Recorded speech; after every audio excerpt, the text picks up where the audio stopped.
Hi, it's Jen, and welcome to my channel. And on my channel, I talk about personal growth and neuroscience. And today I am so excited to be talking to Jenn Lederer. Through my work with Jen, she has been helping me learn how to shine just as I am, learning to dig deeper into the why of what I'm doing, what I do, and also getting better at approaching how I show up in the behind the scenes of my work. Jenn Lederer is a New York City-based motivational stand-up comedian and leadership coach, infusing comedy and heart, intuition, and no BS strategies that help her audience laugh their way to a breakthrough, and her clients build a business that encompasses all of who they are. Jen is an esteemed and frequently published member of the Forbes Coaches Council, a contributor to the Huffington Post Wellness section, and has had the privilege of shining her light on stages across America, including Yale and Google headquarters in New York. Oops. Hi. Hi, Jen. Thanks for having me. Yeah. So when I first met you, it was at the 6 Degrees and you were giving a talk. Yes. And in the talk, you mentioned something about you love the moment when people are just done. Like they just come to you and they're like, Jen, I'm just done doing this. Can you tell me more about that? Yeah, I love those moments when people are ready to just toss it all up in the air, because to me, that is like the underneath the frustration that's present in that is the willingness to let go. Mm-hmm. And as soon as you are willing to let go of what you know, of what you know about how this is going to go, what's possible for you, how something's going to unfold, now you are able to step into that place of infinite possibility. Mm-hmm. And so from that space, you can literally start to create the life that you want. Mm-hmm.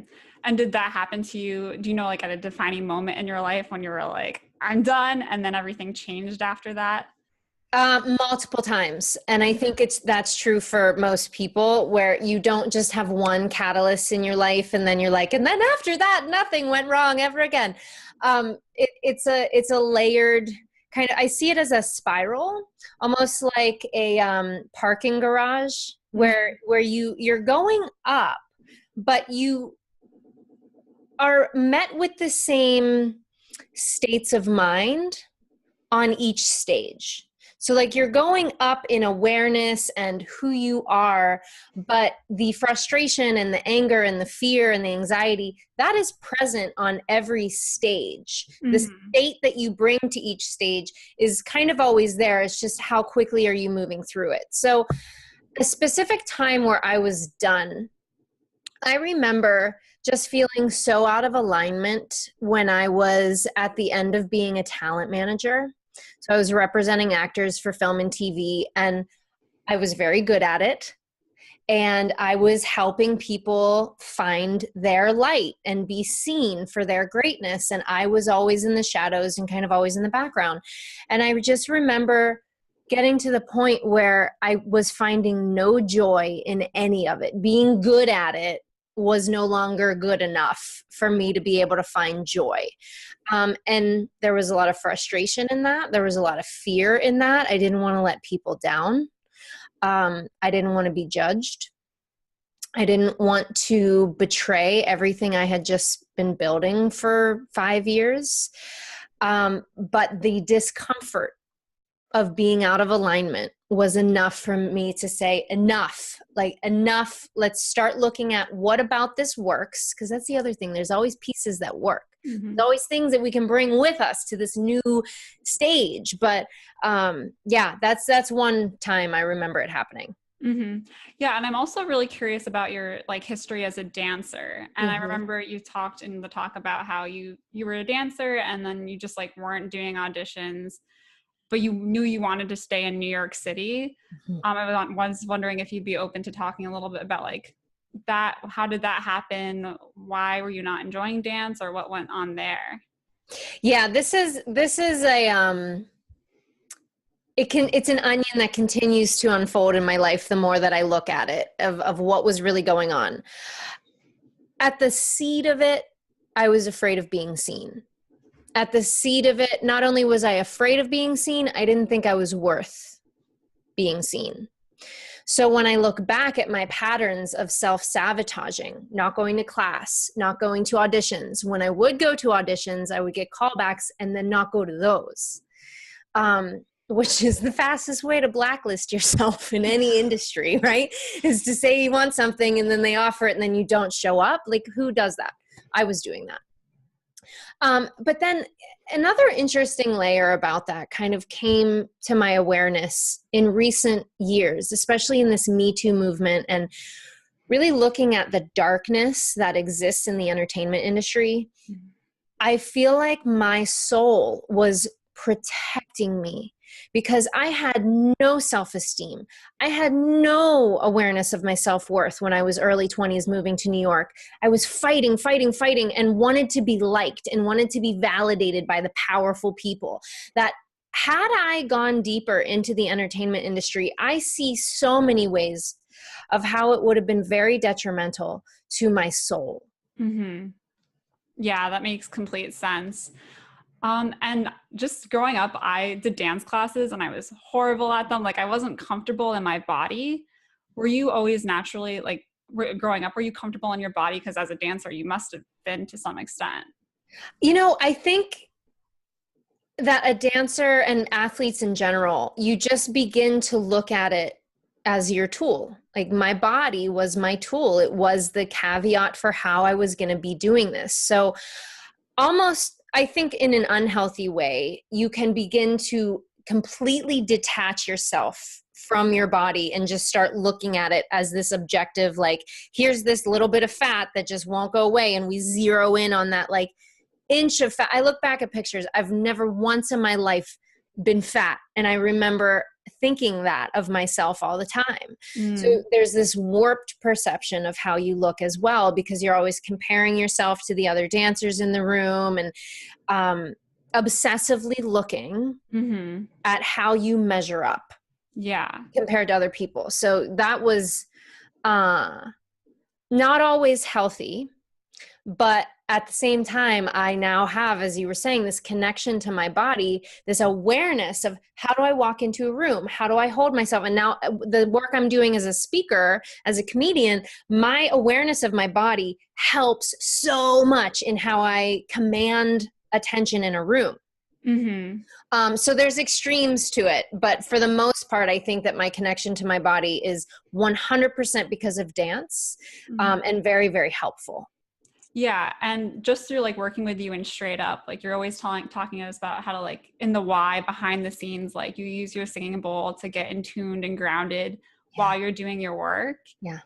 And I just feel like, I feel like you're always connected, or I don't know, it's almost like you are always connected to your body in your work behind the scenes and in front of the scenes. It is a priority. I will admit I am human, so I'm not always connected, but when I notice I'm not connected, that's the choice. It's like, okay, so now I notice I've gone up into my ego mind way too much. I'm not aware of anything my body's telling me.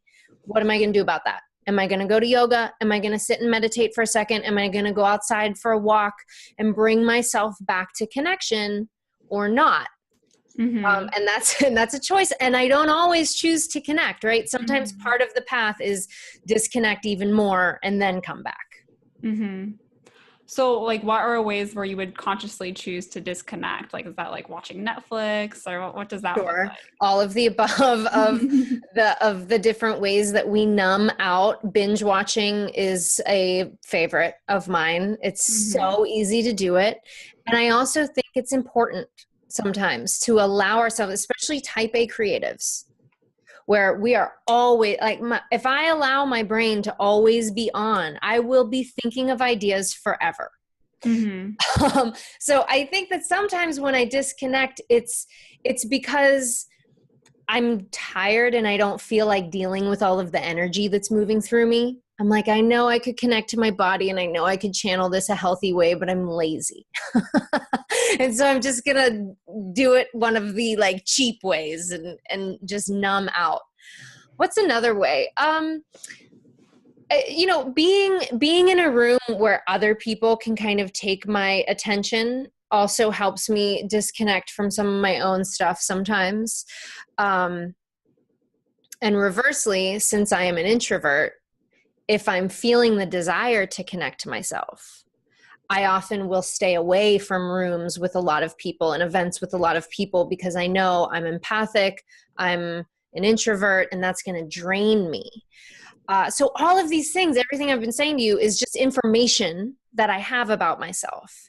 And when you know, I mean, Jen, come on, it's not what you do, it's how you do it. So when you know how you work and what your cycles are and what your patterns are, I don't really judge myself anymore.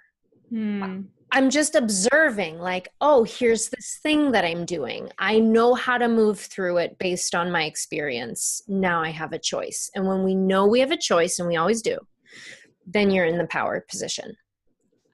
Interesting. Yeah. I feel like I definitely still judge myself. Like in college, I binge watched so much Netflix. So now I'm like, I'm never doing that again. And then like, and then now I just binge watch YouTube, but it's like to a lesser extent. Yeah. But I feel like I want a prescription. I want to know like, how much am I allowed to disconnect? Yes. But I feel like no one can tell you how much, like you have to figure out your own patterns, I'm guessing is what you would say. Yeah. So it's just definitely like that lack of judgment for yourself. Like when did that happen for you? It is a day-to-day, moment-to-moment practice. Because in every one of those examples, I have the choice to judge, right? And it's easy to do that because we've learned in the past that judgment can be a catalyst for change. So we sometimes look at judgment as helpful. But again, it's can you deepen that into not needing the judgment to be the catalyst and instead doing it out of love and saying, I see this pattern. I know why this pattern's here. I may even be able to bring it all the way back to the original source of why this pattern exists. Mm-hmm. And I'm going to love it enough to make a new choice without having to hate it first. Like, why do I have to hate myself in order to change it? Why can't I just want to love myself more? So it's a day-to-day, moment-to-moment choice. When I say I no longer judge myself, it's because I'm constantly choosing. Don't judge that. Don't judge that. Mm-hmm. Just love it and move on. And was there a moment in time when you started to transition from that judging, doing it out of judgment and doing it out of love? Or is that just a very gradual thing? I would say it's gradual, but I saw it happen more in a more rapid pace as I started surrounding myself with others who were making the same choices and who were also not judging themselves, which in turn, when we aren't judging ourselves, we aren't judging others. So I started to be in this environment where there just wasn't judgment. Mm-hmm. And when there was a judgment that would come up, the response would be, where do you think this judgment's coming from? So it's always like an invitation of owning it. But it's a gradual, it was a gradual change for me. Mm-hmm. Yeah. And I feel like that's very related to the title of your documentary, Just Enough. Mm-hmm. And you've mentioned that lots of people are like, no, I want to be more than enough. Mm-hmm. And I feel like growing up, like if someone was like, oh, I'm sure you did fine on the test or you look fine. Like, I hate that. I'm like, just fine. Like you're saying I'm ugly. Like, right. But, I really do resonate with just enough though, because it's like, if I really did feel like I was just enough, like I wouldn't be judging myself for all these little things, all these little ways I could improve. Mm-hmm. Like I would be like, I'm enough. Like, sure, you can keep improving, but you're enough as you are. Yep. You build on it. And a lot of the people that I work with, as you mentioned at the beginning, when you're in the place of tossing it all up, like nothing's working, frustrated, flip the table energy, a lot of things feel like BS. So if I come to you in that moment and I say, just believe in yourself, just know that you are an infinite being with divine powers and can manifest the life of your dreams, your BS radar is going to be going off like crazy. Mm-hmm. Because it's just so far out from the reality you've been living that your mind and your ego cannot wrap itself around it. Therefore, to you, it doesn't exist. Mm-hmm. But if that same person, I come to them and I say, listen, don't change a thing. What if we can just be with what is right now and try to judge it a little less? Does that feel possible? And there's like this, even if it's just a sliver of relaxation, I see someone's body relax. I hear them take like the first deep breath that they've had in like a year. Now I have my foot in the door a little bit. I'm like, okay, cool. Now we can build authentically in alignment from there. And then you're not pursuing my vision of you. You're starting to create your true vision of who you really are. And no one else can do that but you. Mm-hmm. Yeah, I actually truly had that moment when I first met you. I was talking to you and I was like, okay, I've been making like these minimalism videos and they get the most views, but I don't know if I want to like be forced to keep only making minimalism videos. And like, I had this other person I was talking to be like, let's plan your content for like the next, like for the year. And like, you know, what you're going to do, you're going to focus on a different health thing each month and you're going to help people that way. And I'm like, I don't know, like, that's not what I'm feeling okay with. And so I was telling you that and you're like, what if you just like showed up how you're feeling like today? And I was like, maybe. And so then I went home and I like made a video on like, I had fallen off my morning routine. So I just made a video about, hey, I've been slacking on my morning routine. I want to get back on it, but this is where I'm truly at. And if anyone has tips or like this is why the morning routine is important to me because I feel so unaligned now that I haven't been doing it. And I just made a video on that. And it was just so true to where I was. Yeah. And it just made me feel like more inspired to keep going back and like just showing up exactly how I am, not doing something because I have to or anything like that. And there's nothing wrong with minimalism videos. Like I'm feeling the drive to maybe return to that, but I want to do it because it's aligned with what's going on inside of me and not because of the demands of what other people are saying they want. Yes. And I love that you are feeling the call to go back to the minimalism in some ways, because that is also what I see happen as soon as we let it go and we're not forcing it and we're in curiosity. First of all, since you've made that shift, I have watched your clarity come through like rapid fire. You're just really starting to understand what it is you're here to say and how you want to say it. And then there's that underlying permission of just because I walked away from the minimalism thing doesn't mean I'm away forever, can't ever go back to it. But I know that when you do go back to it, it's going to feel different. And it's going to feel more you. Yeah. Yeah. I just feel like people, I don't know, they don't feel like they can just show up as they are. They have to have like, I mean, we even have like 90-day plans and those things are good, but I don't know. I feel like at this point in my life, I feel like scared of them and like, or like I'm still okay with working with them, but also being okay with changing them because I feel like our ideas are always changing. Yep. Absolutely. And having that permission for it to change really helps with the anxiety levels and the judgments, because so often we'll look at a pivot as a failure because it's no longer the plan. Meanwhile, that just got you 10 steps closer to your happiest life if you allow that pivot to happen. Yeah. And I also loved your 21-day Facebook Live challenge. Like that got me truly understanding like what I wanted to say just by showing up every day. And the prompts were like thought provoking. So how did you come up with that? Was there a challenge you had done previously that inspired you, or how did you like create just such a great challenge? Thank you. I created it for myself, which is usually where most of the best ideas come from. You're solving a problem for yourself or those around you, and then it works, right? Because it comes from a really genuine place. It was a couple years ago, and I knew that I needed to be incorporating more video into my work. I'm a performer. I love being in front of the camera, and yet I wasn't showing up. I wasn't doing Facebook Lives. I wasn't practicing what I knew worked. And so shower idea, I was taking a shower and I just said to myself, accountability works, right? I know I will show up for this if I'm not the only one doing it. So then I said, what if I just make it a thing and I lead it and I help other people do this with me? And I've run it 3 times since then, and it's been fabulous every time, and it evolves every time, and I learn more about what works and what doesn't. But those daily prompts, where they came from is me asking myself, what do I truly want to know about someone? And the truth is, I don't want to know what you do, right? I want to know who you are. And the best way to learn who someone is to watch them be. And then I was like, okay, so I can't tell people to just show up on camera and be. Like, that is the most vague direction ever.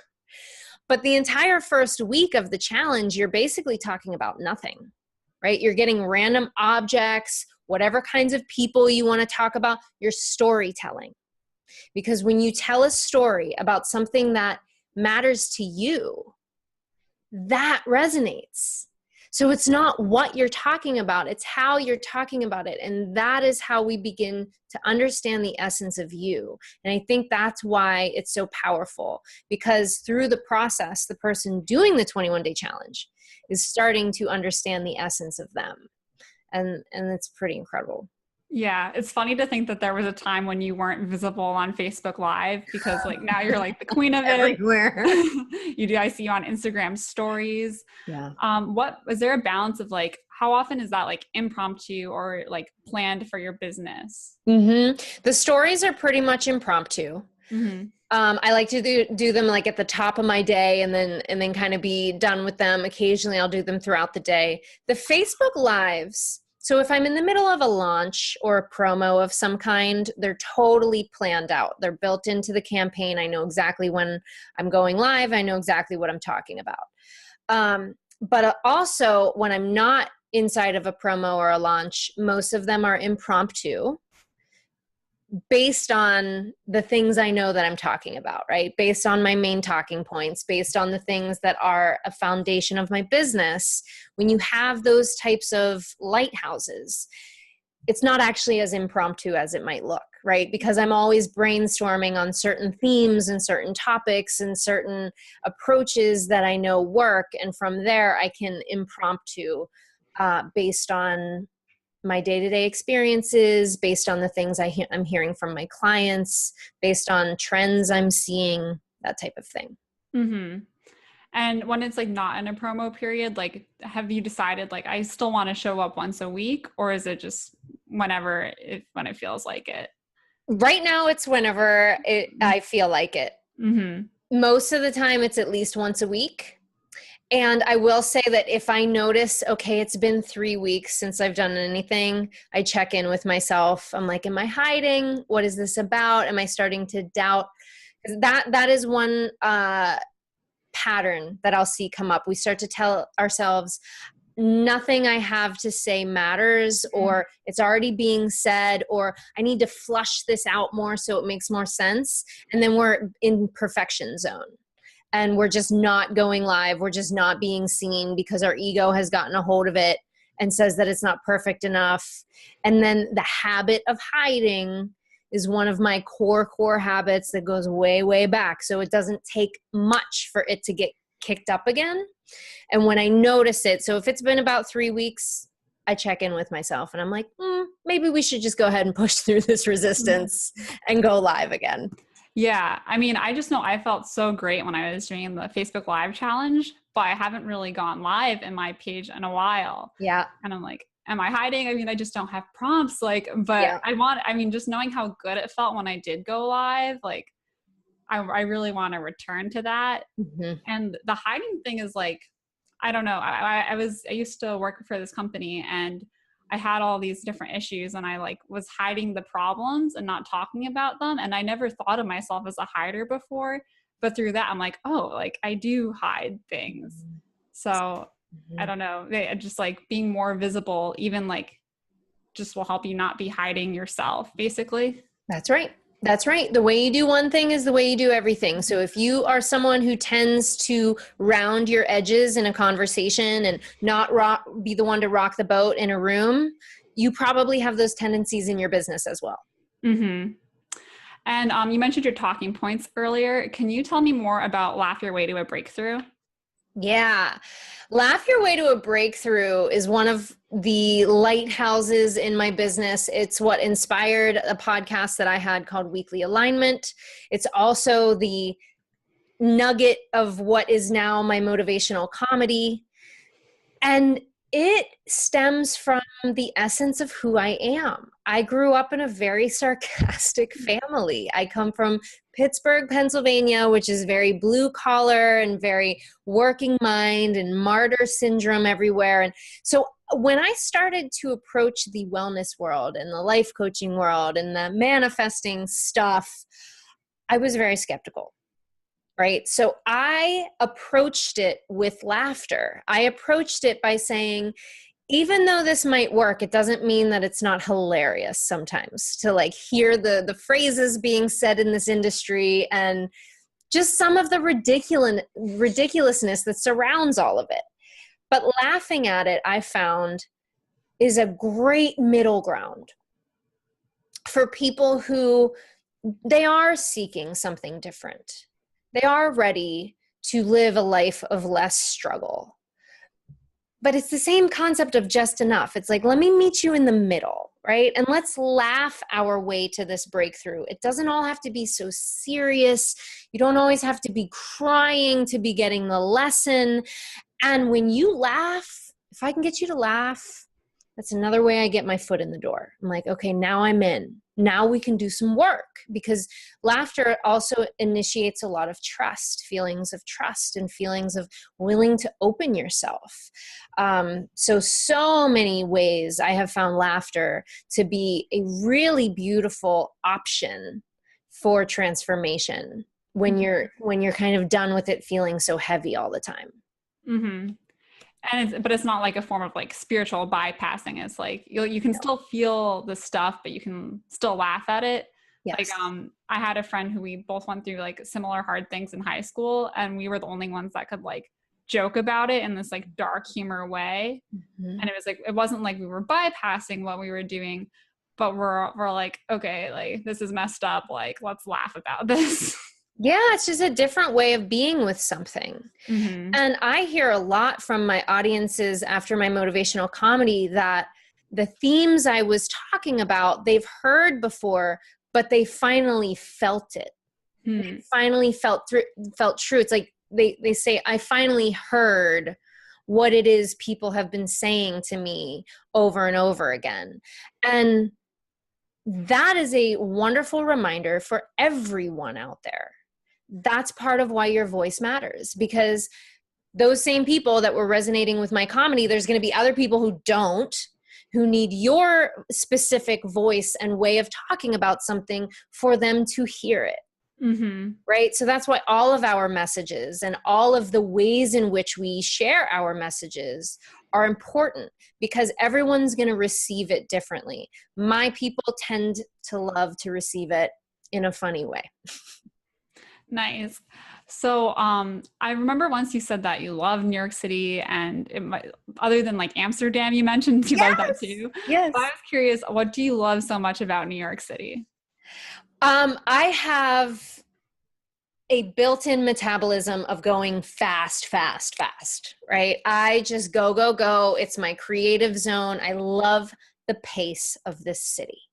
The pace of this city gives me permission to go as fast as I want to go and not feel crazy. That being said, I have to make sure I leave the city on a regular basis, because there will be times when I don't realize that I haven't taken a break, that I haven't slowed down in a while. I definitely have workaholic tendencies in that way. But I definitely think that's part of why I'm so drawn to this city, because it's almost like a built-in permission for me to really lean in to that way of living. Mm-hmm. Yeah. One of my favorite things about the city is just the people you get to meet. Like, especially I joined 6 Degrees as soon as I got here, and I met so many amazing people through that. And that's how I met you, and now your community. Yes. And also sisterhood. And I know that's a big theme of Just Enough. Can you tell me a bit about your story of like honoring sisterhood? Sisterhood is another thing that I approached with a very skeptical mind. I did not trust women a whole lot. Growing up, I think a lot of us have this experience, especially in adolescence, where there is a lot of betrayal with the other girls in your life, with the rumors and the this and the that. And then on a bigger scale, just from society, women are taught to compete with each other. We're taught to compete for the man, compete for the job. There's only so much space for women. And so we fight for it. And that's how I have two sisters. And even with that, and we don't have competition between my sisters, but in my life with women in general, I really felt an undertone of that. So as I started to heal myself and explore this wellness world and meet women who genuinely wanted the best for me, there was no other impetus for them connecting with me. They didn't want anything from me. They weren't trying to manipulate me. I learned through experience that women are some of the most powerful people you can have at your side and behind you when you are forging a new life. Because women, our essence is creativity. So when we allow ourselves to be who we are, and then we combine our powers, women can create incredible spaces, incredible experiences, and transformational moments for men and women. And that essence really isn't woman, it's feminine. So it doesn't matter if you're a man or a woman, you have access to that. It's just that women have an easier access to it, right? It's built into our bodies. Our uterus is literally a creative zone, right? That chakra, that creative chakra is right in there for women and men, but women have a very specific access to this magic. And after spending almost a decade healing this and being around supportive women, I would say that it is my number one tool for not only the catalyst of change in my life, but then the momentum and the continuation of change and that invitation to always be more, to always be more. You're just enough and, right? What's next? And build on that and build on that. And to be surrounded by women and that feminine energy that says, anything you have to give me is perfect. And however much space you want to take up, you have. It has just been such a healing experience to be inside of that kind of an environment. And it's an environment that I chose to create, and every single one of us can choose to create. And I have also chosen to every day build my own connection to my feminine energy through the singing bowl, through the meditation, through the dancing, through connecting to my body, through being creative. That's what feminine is. Mm-hmm. Yeah. And even through the goddess cards like that, like yes. just like screams at me. Yes. Yeah. Like what, are there any like routines or habits you would suggest to other people to like go deeper into their feminine energy? I think number one, make sure you're clear on what that means to you, right? Don't let this get really esoteric. You want to be able to feel it. So what does feminine energy feel like to you? And if you can't answer that, that's where you start, right? Just get curious about what that might even look like. So people know the masculine side of it is important as well. The masculine is where we get our structure, our accountability, our planning, right? That linear, here's how we are going to make this happen energy is important. But most of us tend to lean in that energy. It's how we grew up. It's how we learn to succeed. And this new paradigm of feminine energy is teaching us to create from a new place. So my most simple call to action for someone that's like, what are you talking about? How can I just get more feminine energy in my life? Follow your passion. Or as Jack Canfield said back in the day, follow your bliss, right? It really is as simple and as complex as that. So if you're someone who there's been a whisper saying, I want to start painting. I just want to start painting. Your job is to follow that whisper and to do it, not because you're supposed to become a painter. You, maybe that would happen, but also maybe while you're painting, your next big idea is going to come to you. That's feminine leadership. That's a feminine business model where you just start tuning into your body, tuning into the messages, trusting them, not judging them, not immediately needing anything from them, but saying, I'm going to show up and be with you, and let's see what happens from there. Mm-hmm. Yeah, I feel like a lot of people are only in the masculine and then they go to the disconnected state and they skip over that feminine part, which might feel like it's not like doing that like linear work, but it's like the journaling, the meditation, the feeling into your body more is what I think of as like the feminine energy, and where that intuition can come in and give you those whispers. Yep. And the feminine energy, I will say, is more of a slow burn, right? You can get more like immediate, tangible evidence from masculine energy. Feminine kind of takes a little bit longer, but I will tell you this, when push comes to shove, when things are falling apart and life feels crazy, those feminine tools will save your life. They will save your sanity, and they will float you in a storm. So they might not feel as important, but I'm telling you, that's the kind of thing that day after day, year after year, if you are building this practice, you will feel the difference, especially in those moments of chaos when you used to lose your mind and now you're not losing your mind. And it's incredible. Yeah. So you always seem so confident. I mean, obviously when you're showing up, you're like in a certain space, but have you always felt confidence, or how did that come into your life? I would say probably if you asked my parents, they would describe me as a confident child, right? I've always kind of had this confidence to me. I've always been drawn to the stage. But the true confidence that I think people feel now from me really stems from my self-worth. And you talk a lot as well about safety, right? Really feeling safe in being seen and how important that has been for you. And the only safety that truly exists is our own security. So I actually think that when people feel my confidence and what manifests itself as confidence, what they're really feeling is my self-worth. And this knowing that you can't take it from me. You can't take anything from me. And even if you do take something, let's say from the tangible world, you take an opportunity, you take a person, you take a thing, whatever from me, I know that I can act, it's all a renewable resource. I can manifest that again.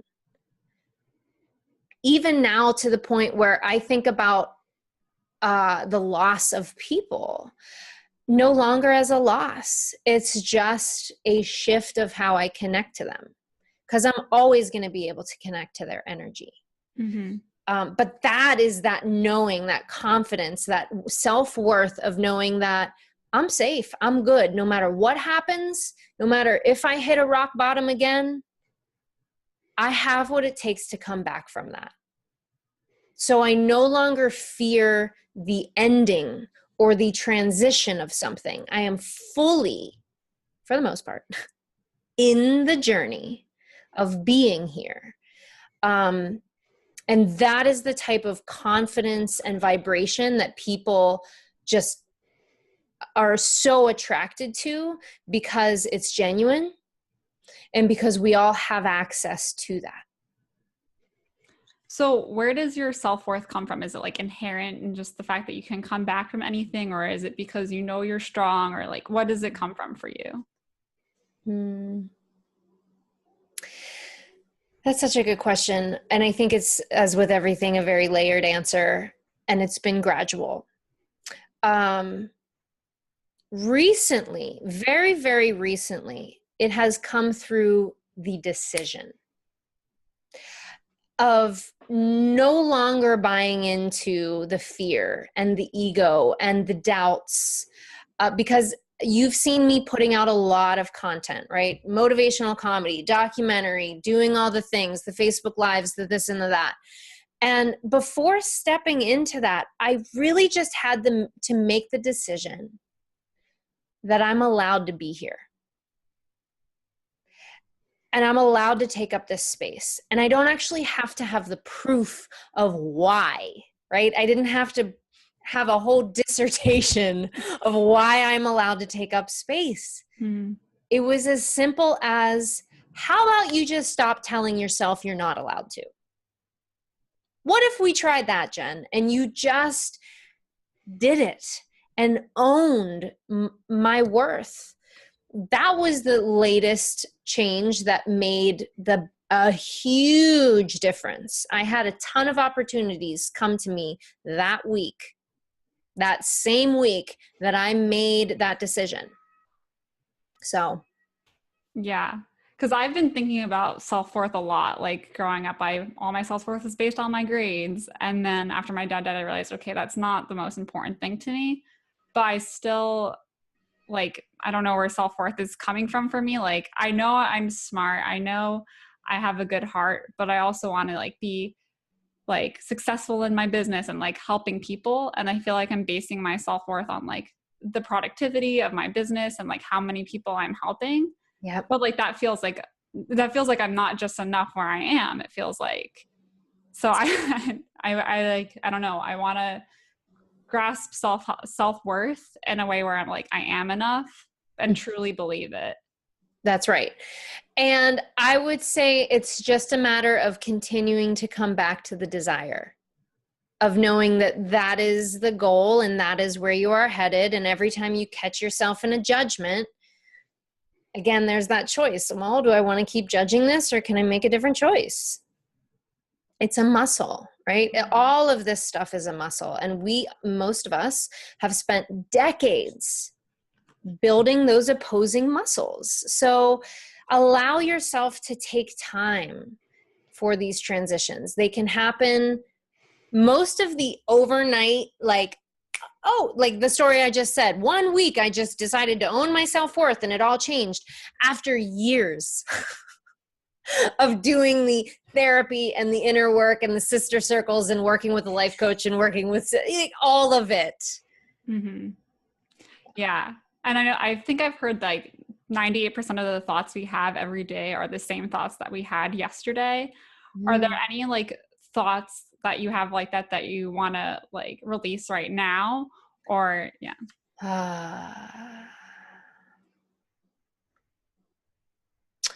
I think a favorite of mine is worrying about the timing, right? It's not happening fast enough. I need to slow down. That type of thing is one of the pebbles that comes and trips me up more often than not, is this concept of time, which is the most hilarious thing because we can prove in so many ways that time doesn't exist, at least not in the linear fashion that we think it does. So yeah, that would be one. Mm-hmm. Are things moving too fast right now, do you think? Or like, I mean, obviously you don't think either way because time's not real. Sure. But I think it's interesting to hear from like, oh, things are actually moving too fast. Because so many people at the beginning of their business are like, oh, things aren't moving fast enough. So I'm curious, like, what does it feel like when it feels like things are happening too fast? Okay. When I get that feeling that things are happening too fast, what that's really telling me is, number one, this is an opportunity for expansion, because if it's aligned, I do have the capacity to hold it. Maybe I've just been detaching myself, numbing myself, not showing up for all of the practices that I know help me expand. So that's number one. And number two is, do I need to be holding all of this on my own? Or is there somewhere that I can ask for help, hand something off, stop trying to do it all on my own so that the pace doesn't actually have to change, but the weight of which I'm carrying all of it can lessen. Mm-hmm. Awesome. And Just Enough is premiering on May 7th. Yes. That's so exciting. It's so exciting. There's going to be an in-person in New York City at the Open Center. It's going to be virtual as well. So whether you're in New York or not, you can catch it. And whether you're available on May 7th or not, you can still go to the link and sign up for it to watch it. Cool. And the tickets are free, right? Yep, it's free. I'll post the link in the YouTube video so people can check that out if they're in the area or want to watch it virtually. Awesome. Is there anything else that you want to share today? What can I leave everyone with? 3 words. Make your mark. Awesome. All right. Thank you. Thanks, Jen. I hope you enjoyed this interview with Jen. If you liked this video, please like it. And if you would like to see more from me, please subscribe.